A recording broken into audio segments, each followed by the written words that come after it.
విరిసేటి పూల తీగలు తీరిపోని దాహముంది తిరిగేటి తేనెటీగలు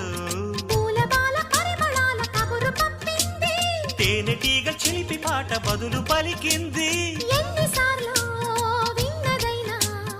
ఎందుకు ఎప్పుడు కొత్తగా ఉంటది కౌగిలించవా ప్రియా ప్రియా అనేది ఆ సంగతి అహో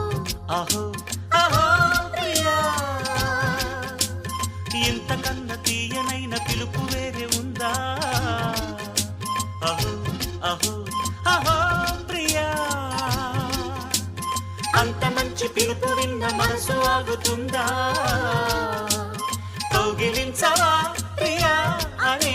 జవాబు తానివ్వదా